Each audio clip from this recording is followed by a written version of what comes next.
Okay, Believe so. Yes. good evening, everyone, and welcome to the Mahone Bay Town Council's first meeting in the month of February. We will begin by, before we do that, I'll just remind the folks at home watching on YouTube that when the meeting is over, there will be an in-camera session. And before we go in camera, we will invite those of you that may be watching from home to ask a question on any topic that is discussed by council tonight. So keep that in mind as we go through the meeting, and if you're struck by a question, jot it down and certainly hold on to it to the end of the meeting. And now we'll begin by acknowledging that we are gathered tonight in Mi'kma'ki. It is the ancestral, present, and future territory of the Mi'kmaq people. Tonight, we gather with the intent followed by the living peace and friendship treaties, and we do so with respect, cooperation, and coexistence. Members of council, you have an agenda we'll call the meeting to order. The agenda was emailed out to you. We do have a couple of changes to the in-camera session for your consideration. Number one is under the MGA 22(2)E for contract negotiations, and also 22(2)C personnel. So with those two adjustments, we would entertain a motion to have the agenda approved as amended. Moved by Councillor Carver, seconded by Councillor Wilson. All in favor? Thank you. Let's go to the minutes of the regular meeting of January the 26th. Councillor Carver. Your worship, I'd just like to point out that there was a discrepancy in the minutes on the item referring to the public works use of the old fire hall. I'm sorry, I don't have the actual number, but the written version of the motion that was passed didn't highlight the fact that the motion was made on the basis of the public works using the old fire hall on a temporary basis until a determination has been made by council on the final use of the fire hall. So if anybody or if the clerk wants to compare on the YouTube video, the wording would have been at roughly 1 hour 35 minutes up to 1 hour 39 minutes. But I would like to move that the correction be made to the minutes to reflect the temporary use of the fire hall by the committees. Thank you, Your Worship. I haven't received Councillor Carver's email today or at some point.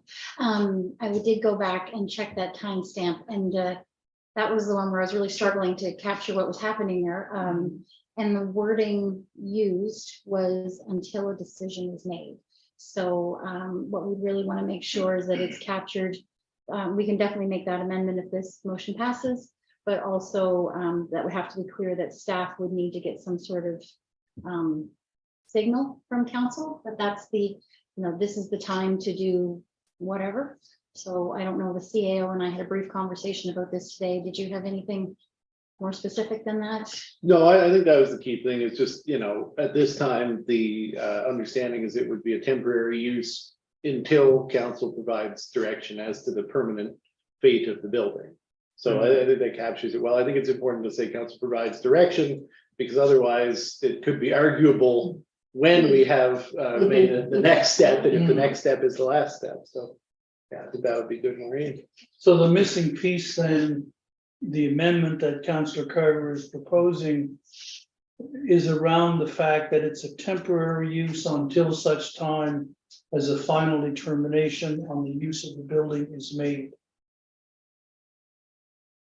Yes. That, And direction provided. I don't, are we, oh, yeah, sorry. no, I'm sorry. Oh, and Are the we direction- Are we able to revise that motion at this point? I mean, or can the motion be? put I in wouldn't there? think so. It had to. No, I don't mean revise the motion, the intent of the motion, but the wording of the You just want it motion. accurately, Yeah. accurately reflected in yeah. the minutes. Yeah, And if I may, I did go back and check the, until a decision is made, was actually the wording Yeah. used, so. That's And all, that was I think it's all, intentional. Yeah. that's all we need. Okay. Is the, sorry, Pen, are the minutes, do the minutes accurately reflect the motion? If they do, if they need to be edited to reflect the motion, then let's make sure they get edited. If they do currently accurately reflect the motion, that's fine too. I thought from Councillor Carver's note that it implied that the motion was not accurately reflected in the minutes. Are you okay with, or do you think they are? You think they are? I Okay. think they are with, she's correct that that specific wording was missed. Okay, When I went, it did take a lot to go back and find the thread, but yes, that was the actual, I wrote down the wording was until a decision is made, so yeah. okay, so Yeah. I think we're happy there. So that was the actual wording that was used. Yes. So the minutes would appear to be, If I may, so then I would suggest that if I may, Councilor Carver, I believe you were on your way to making the motion that the minutes be approved as amended. with that To amend the phrase. motion regarding the public works use of the old fire hall to read that the public works department be permitted to store vehicles in the old fire hall and use it for purposes necessary for maintenance and operations of the town until a decision is made. I guess it would be regarding the disposition of the building. So, Does that solve everybody's? yeah. okay. So are you also making a motion, Councillor Carver, to accept the minutes as amended? Yes. Okay, do we have a seconder?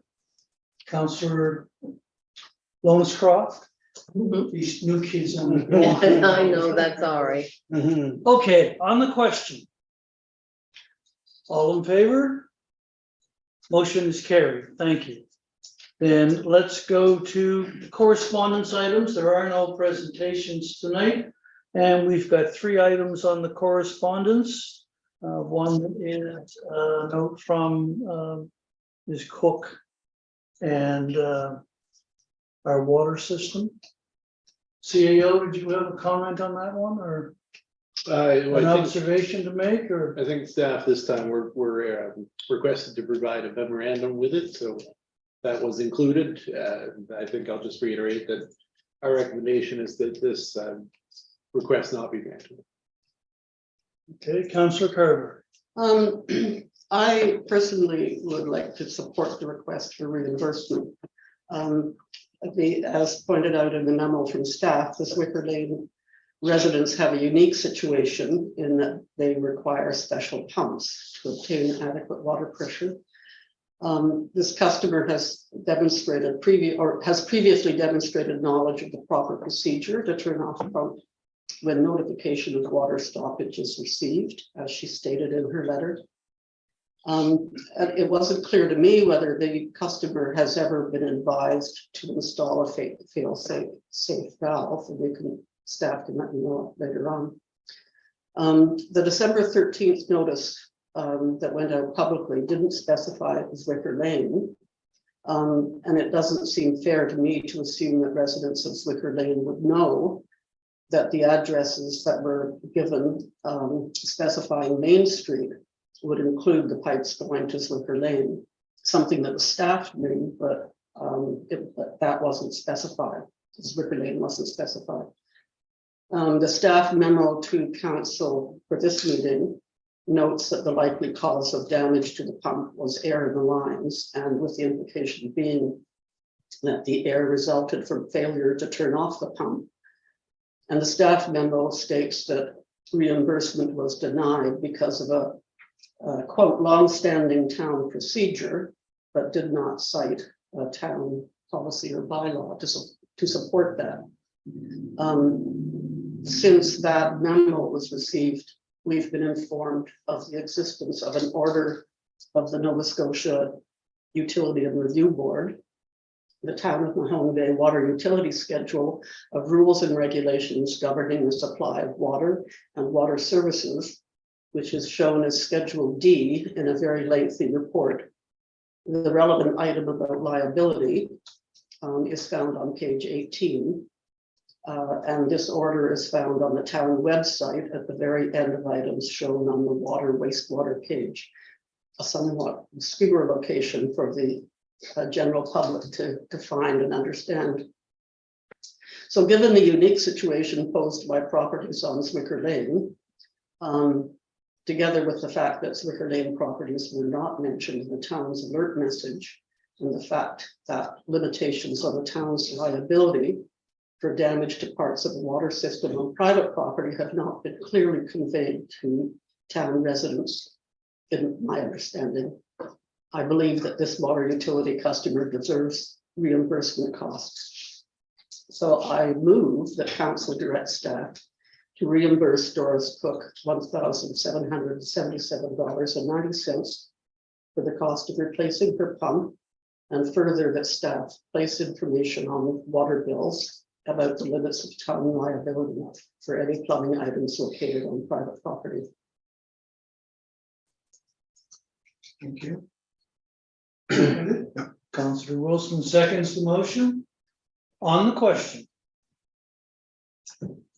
As far as the question of Spring Lane not being mentioned, if every time the water goes off, you have to mention every road that's affected, say if it's from here. You know, breakage is here on Main Street, do we have to mention every road that might be affected in our memos? I mean, based on if this were to pass, I would say staff are certainly, that is the implication. Yeah, I mean, if that's the reason that's cited here for reimbursal, then it's our responsibility to make sure that that gap is closed. I think speaking to the points about the website, those are fairly easy improvements. As far as the notification every time, we have stressed that in the heat of the moment, staff are better served to be addressing the issue. You know, we have very limited complement of staff, but Would it not suffice to just have an inclusive of all roads in between points? I mean, Rather the than question is, would that naming off satisfy the each council? street, you can say inclusive of all streets. It's just that people may not know that their street is located between two Yeah. points. You know, if want to give the benefit of the doubt as is being referenced tonight, the only way to be absolutely certain would be to list every street. And is she on the alert? I was going to ask, that was the question I was going to ask, is she on code red or That's not information you provide. whether she's on or not? We can. Okay. I think the CEO's argument is a reasonable one, except insofar as when you say it's between such and such a number on a street and such a number, you are by implication excluding all other houses. And we have to remember that these people with pumps in their house are extremely limited in number. And it's really through no fault of theirs that they happen to live at too high an elevation to get sufficient pressure. So they're simply augmenting the service that we're supposed to provide. And we need to cut them a bit of slack, I think, for these kinds of things. Okay, Deputy Mayor? You're on mute, sir. There you were.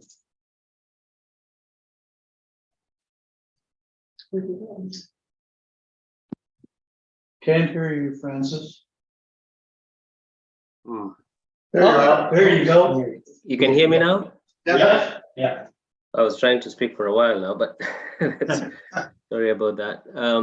So I'm in support of the motion. I think there's special circumstances. However, I also, I guess, in my limited understanding, I would think that what the motion does is then creates precedents for, because for instance, without even an announcement, if there was a water break and the pump actually gets damaged and it's a water break, do we then pay going forward? So I think there's an issue there yes, I'm supportive of this, but we need to think about, I guess, the precedent set and how we move forward, going forward, and how this can be handled in a way that it doesn't become a costly thing for the town going forward.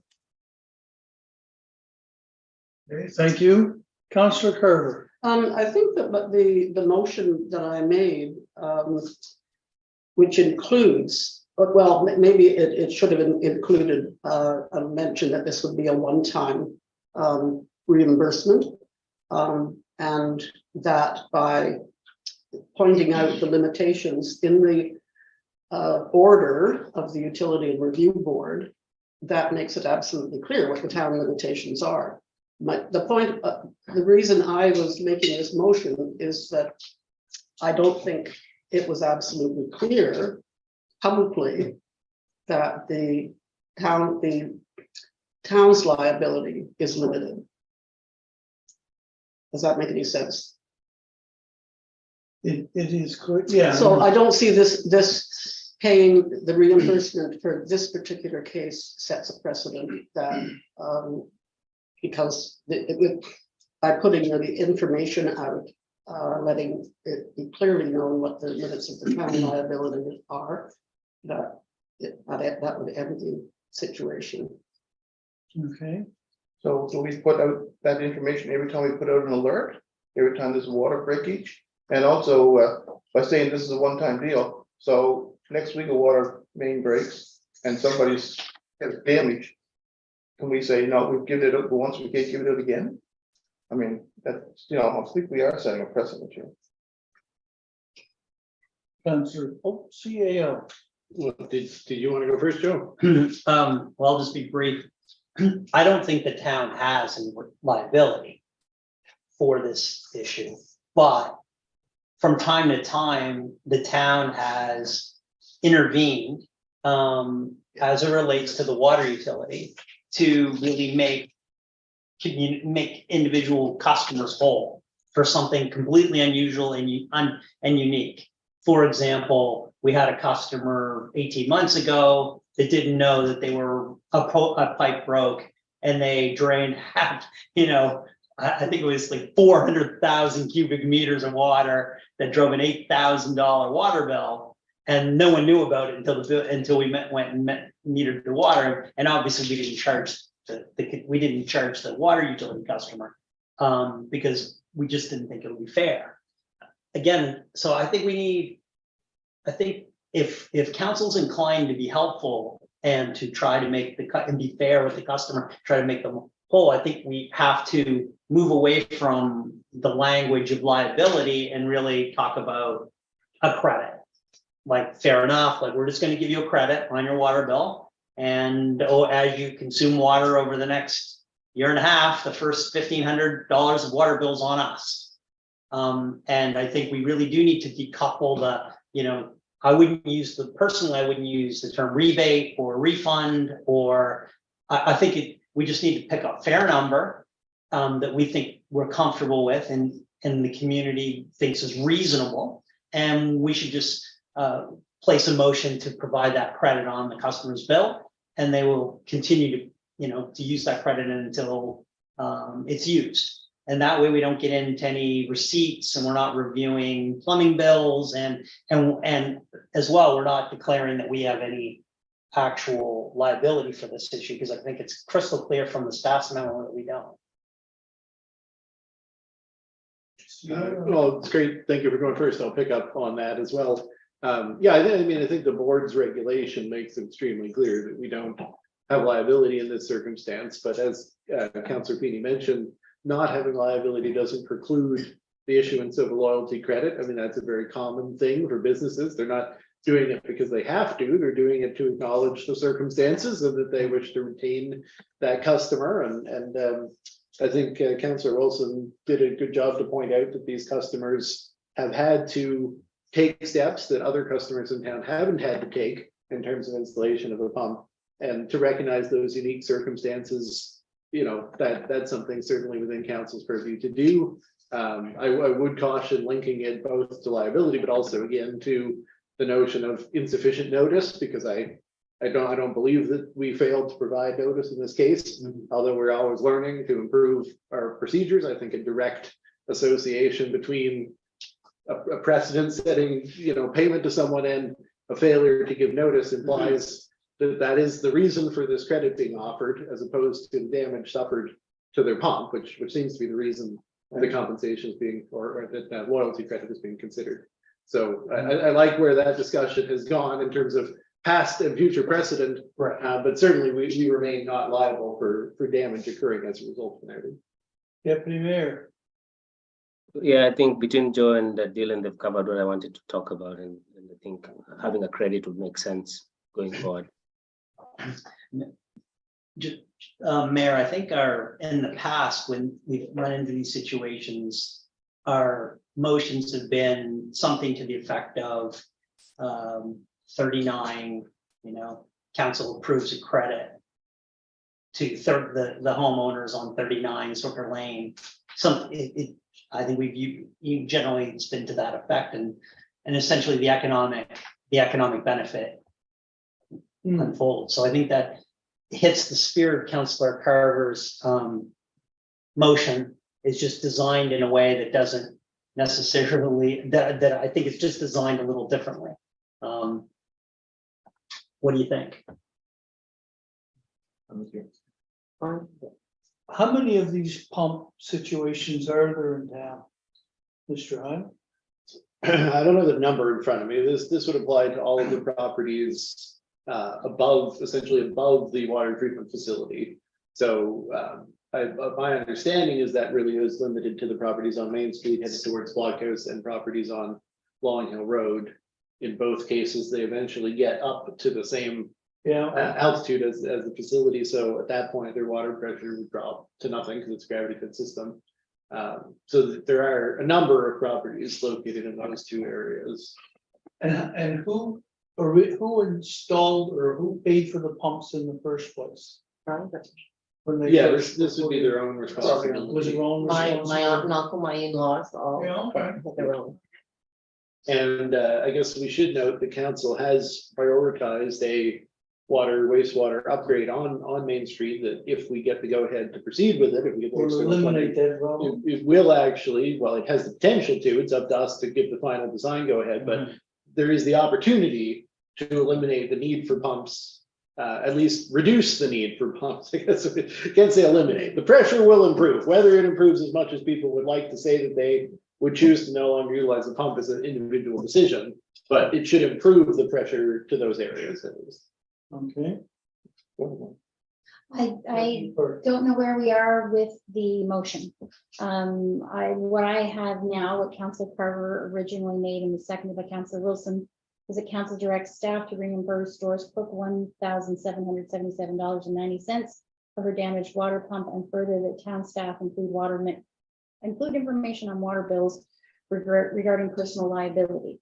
So I hear a change happening. Still on the floor though, it would be up. Yes, but I want to make sure that we capture it. We've already had one discussion about that from last week. So I'd just like to make sure that we settle on wording, and that's what I have right now, so.